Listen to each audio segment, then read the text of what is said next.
Welcome back. Let's spend a few minutes and talk about the idea of tax incidence. Who bears the burden of a tax? So if we're going to have a government, we have to fund that government to pay for the expenditures. So it can be funded through borrowing. Some governments can print money, but most of the expenditures are paid for through taxes. Now, taxes can be legally assigned to the buyer or the seller. A sales tax is a tax that's paid by the seller to the government. A use tax is the equivalent that the buyer is supposed to pay. Now, if you are thinking, wait a minute, a sales tax, don't I bear the burden of that as the buyer? Now you're starting to think about the idea of tax incidence. So what is tax incidence? It's the manner in which the burden of a tax is shared among market participants. So it's just a question of who bears the burden of the tax.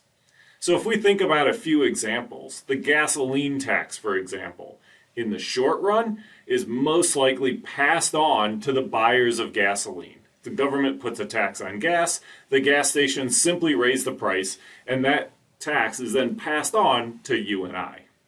A hotel-motel tax, probably passed on to the person staying at the hotel. Once they get there and then find out there's a tax, it's too late for them to do something else. They get stuck with that tax.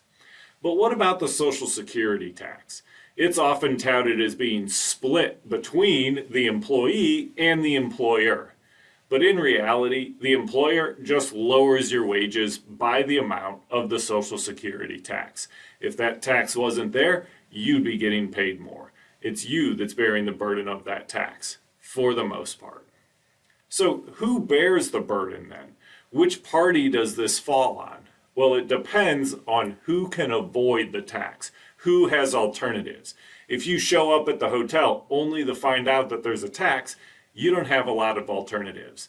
If you show up at the gas station tomorrow to find out there's a new tax on gasoline, you don't have very many alternatives tomorrow.